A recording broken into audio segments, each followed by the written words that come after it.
Maybe what you can say is like, okay, I'm working for that region. I know that there is not a lot of people, and that's in Africa.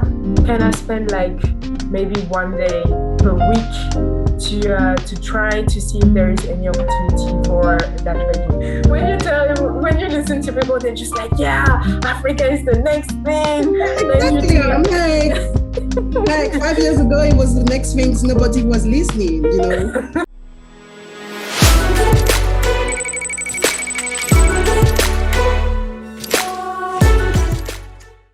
Hey, what's up, you people? This is Johanna, aka Jojo. Today, I'm super excited because I've got with me Nous Soulaimana. Hey! Good. How are you?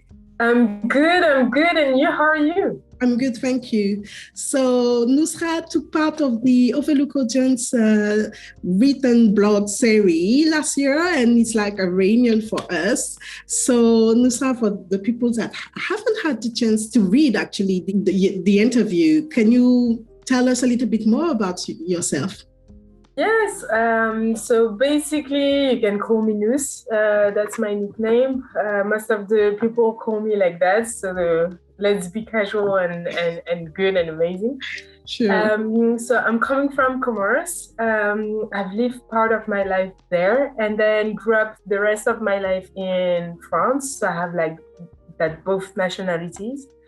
And basically what was really interesting for me is that when I grew up, I really loved the gaming environment or the entertaining environment, was dancing a lot, like playing a little games. But then like my parents were just like, okay, you're dyslexic, you have dyslexia, so please focus on your studies. And then when you have time, you'll enjoy and do whatever you have. Enjoy whatever you want. And basically, from there, I decided that I would find a way to make it work and still come back to the entertaining industry. So I finished a master degree in a cool school in France where I was able to travel a little because that was part of the requirement to get the diploma. And so I was in Bordeaux, in Paris, in Chicago. I was able to travel to go to London to enjoy a little bit of the world. And then from there, I was like, for sure, the next job that I will have, it will be in the entertaining industry and I will be traveling as much as possible.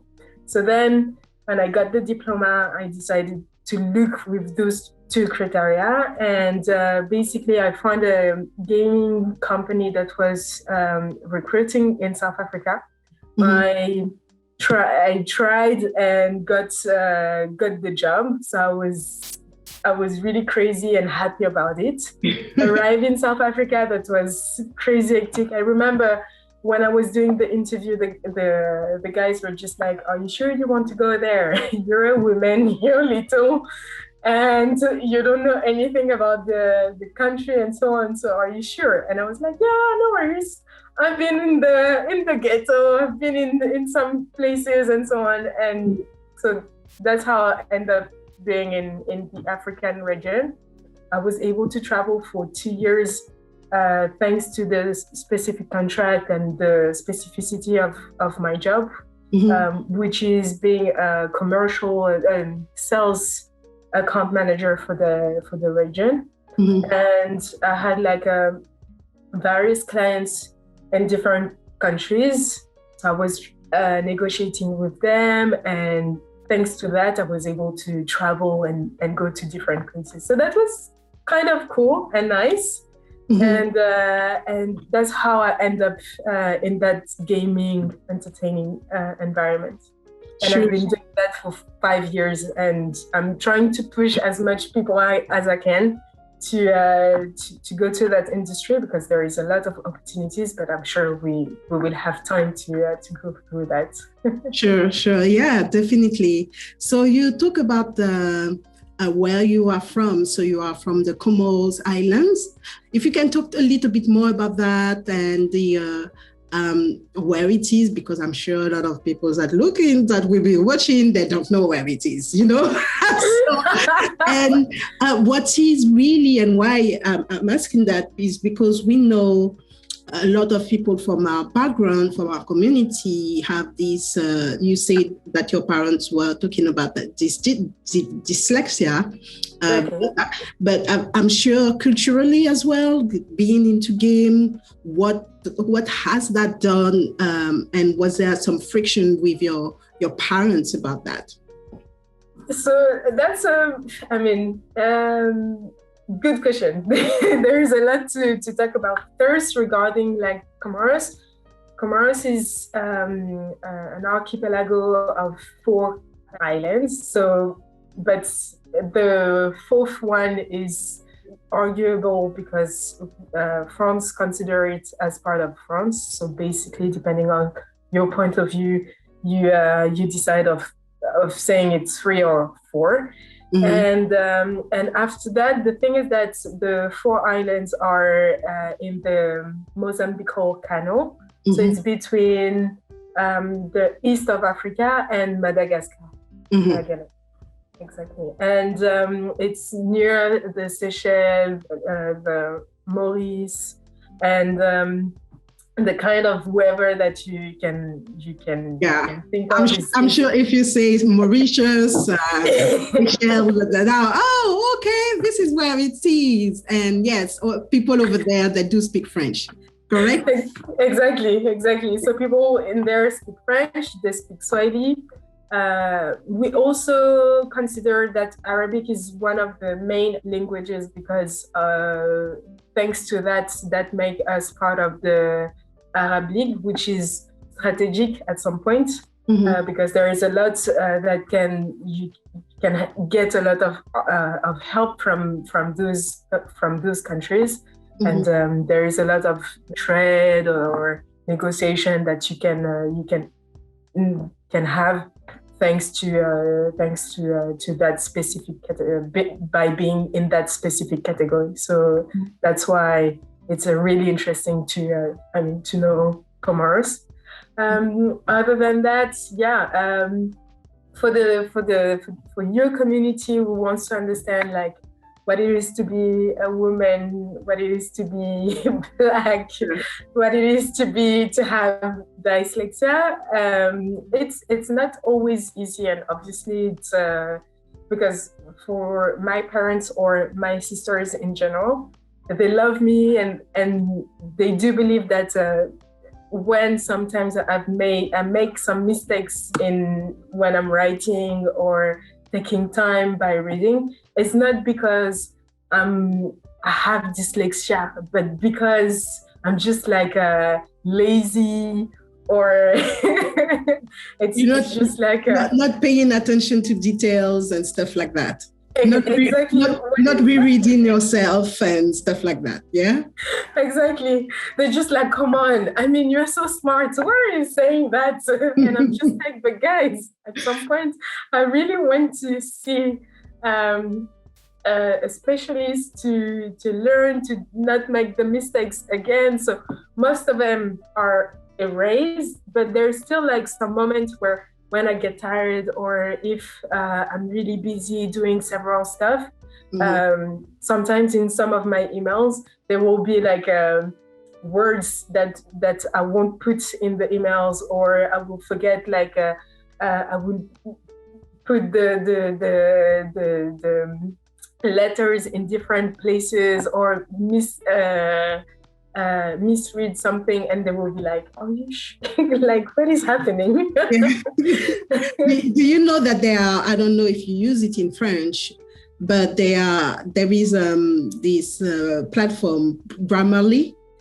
You do, and it's great because I don't have dyslexia, but I'm French, so when I write in English, I really love to use it because I usually, oftentimes, I use a lot of words, the same words, or it's more of less of the misspelling than the how to flow, the writing, but Grammarly can really help you with this, with the spelling, definitely.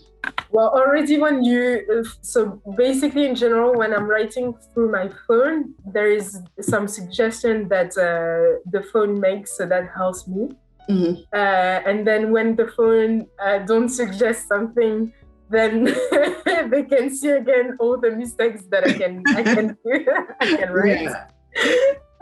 Yeah. I write emails in general. So I don't use Grammarly, but I will try with Outlook. I know that Google in general, they already suggest some words, some change, and so I use that also. So that's helped me a lot. But in general, if I'm not sure of something, I check 2 times before on Google, and I'm just like, so what's the rule again? And then I change it if it's in French or in English, because obviously in English it's cool because Grammarly can suggest you different words and so on. But in French sometimes I do go to Google, and so as a person like that, it's not always easy. I remember, and I still feel like sometimes people can enjoy more their time because it takes them maybe 30 minutes to do something, when for me, for some tasks, it will take me an hour or 2 or maybe 3 even. Mm-hmm. So it's not always easy. So thanks, and because of it, I have that part of me that says, okay, I already know that because I'm Black and I'm a woman, I already have to work twice harder. So if I have dyslexia, it doesn't change anything. I just will add some more work on it to make sure that I will be at the same level as other people, or maybe a little above, to make sure that I'll get the same type of whatever, the same advantage in general. Yeah. So So you actually leverage your challenges to really suit and help you to bring to where you are now. And the way, a lot of people comes to me and comes to, I'm sure to you as well, Nous, and saying, how do I get into the gaming industry? And I always think that it's not that hard. I think that although I'm not saying it's easy as well, but we need to work. We need to, regardless of the challenges, that this is why you talk about the dyslexia, is regardless of your challenges, you have to put the effort in order for you to actually succeed. Thank you for sharing that.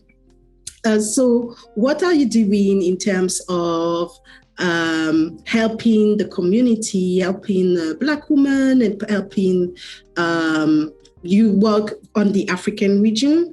And what is important for you and the purpose for you to really work in gaming, but in the African region as well?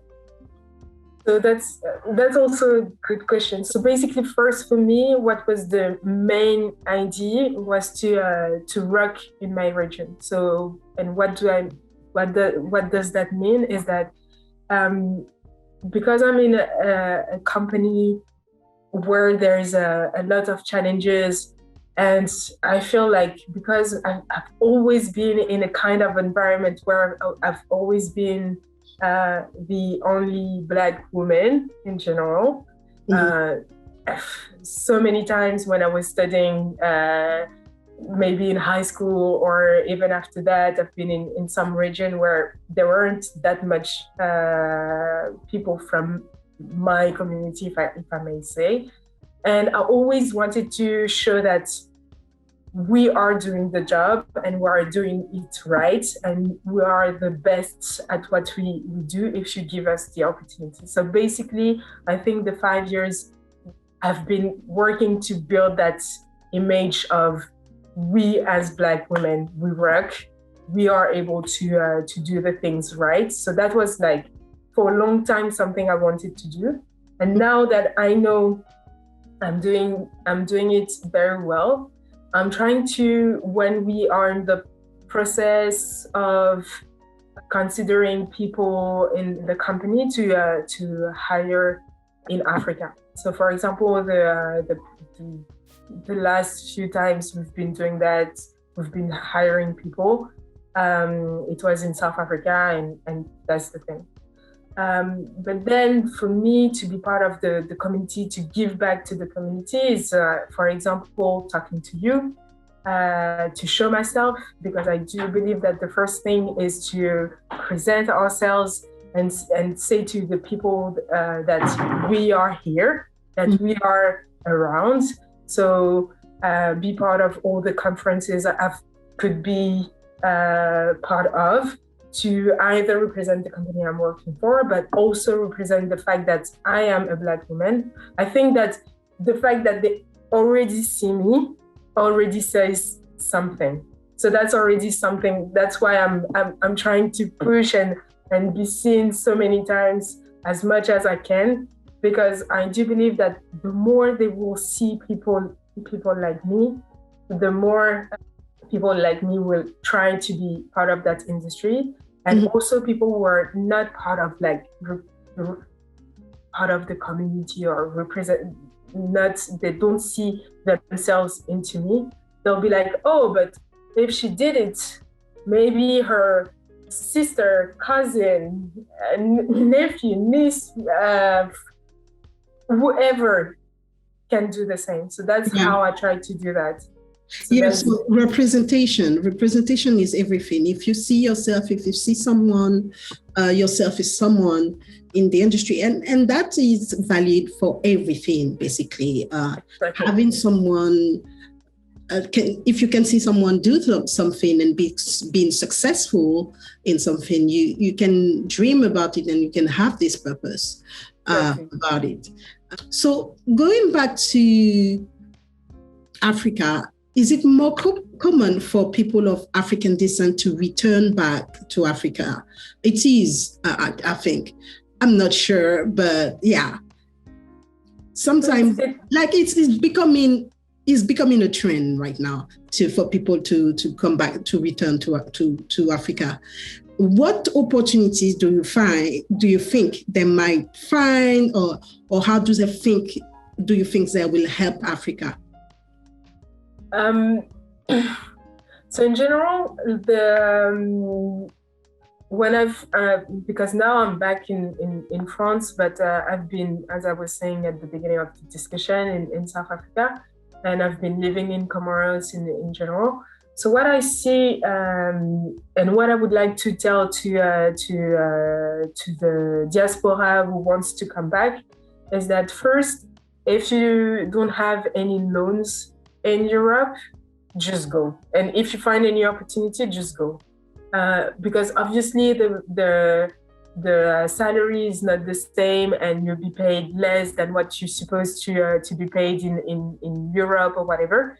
But the way of living is so different that you can find some solution to live in a really good environment with a lower salary in Africa. So if you don't have any loans, just go.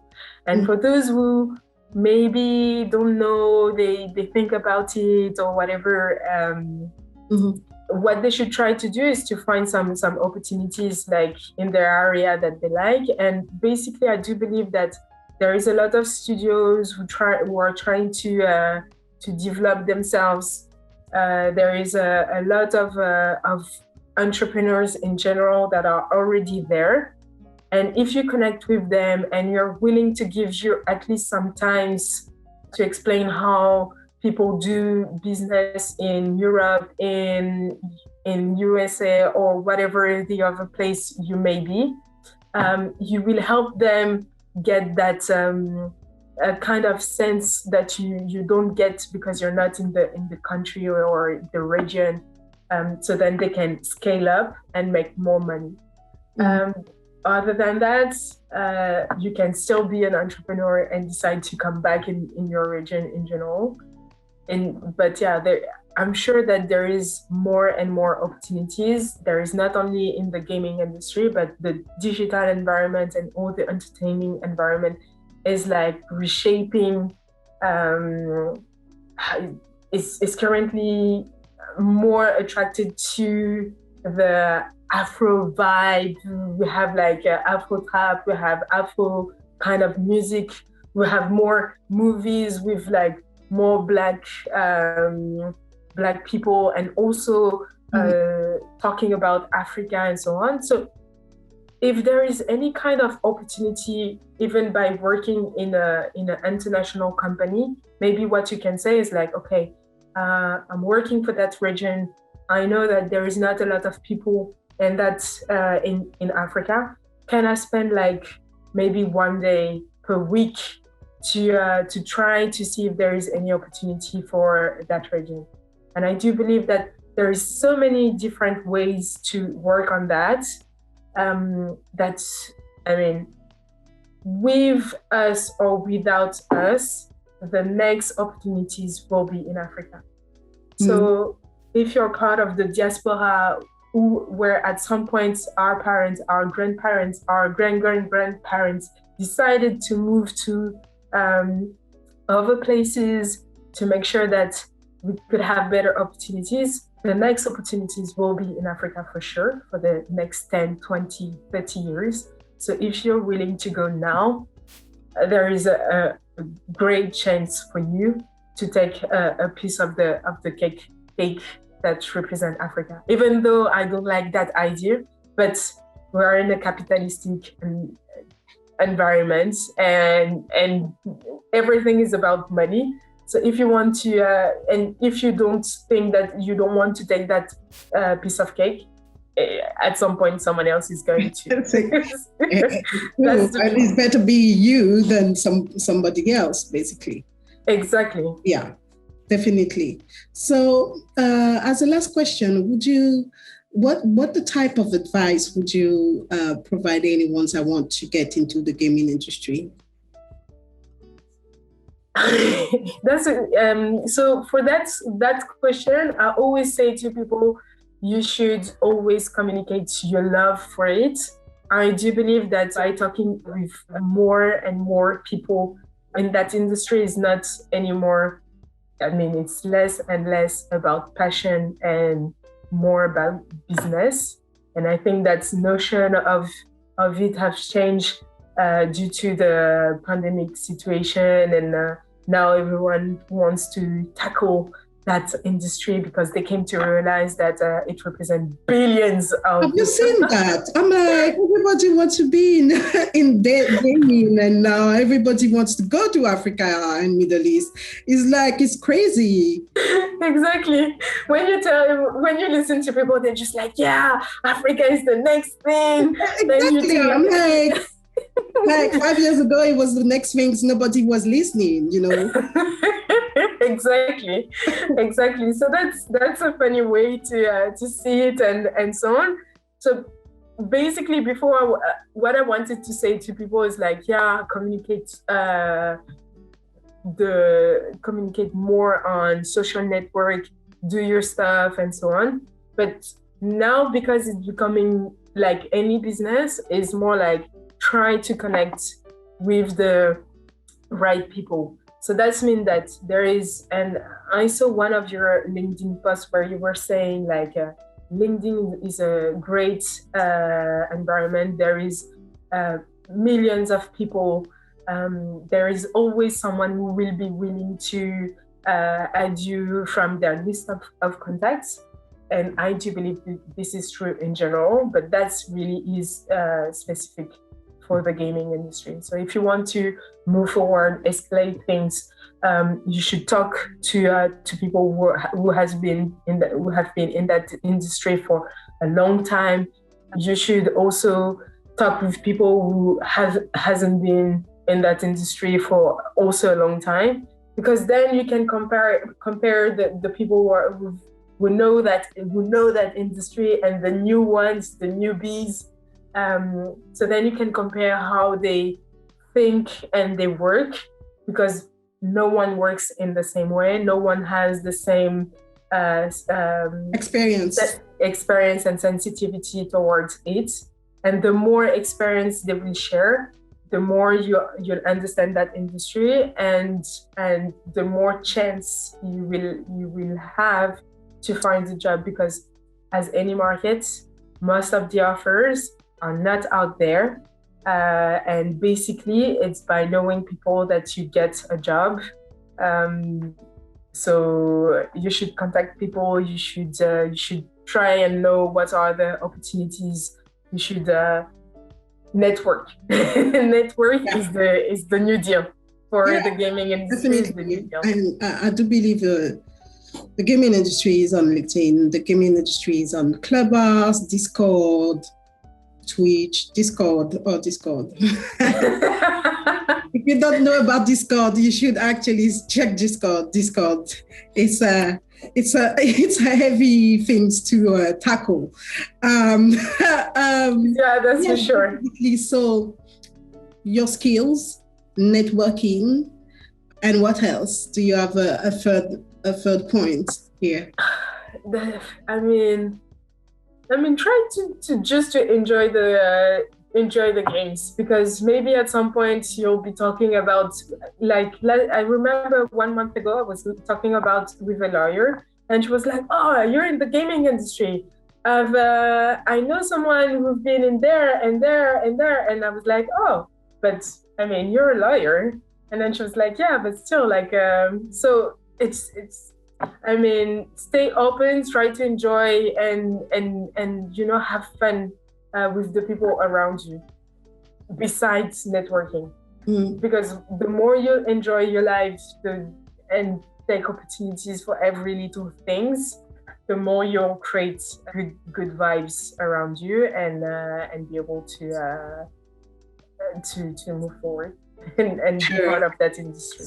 Sure. I don't know if that makes sense. That makes sense. So you have to hone your skill, be passionate about it, and then networking, and then just be passionate. Yeah. So, so yes, that was great. Thank you very much, Nous. We got to the end of our little catch up today. It was great to have you on the show. Thank you. I'm sure we will do that another day. I think we should do a group catch up with a lot of women in games, and have a roundtable about coming into the gaming industry and how it is and everything. I think I'm going to organize that. That would be amazing. That would be great. That would be definitely great. Let me think about it. Cool. Let's do that. Let's do that. All right. Thank you very much. Thank you very much, viewers. Thank you for listening to until there. Don't forget to like, comment, share, and subscribe. This is Johanna, aka Jo. Bye-bye. Bye-bye.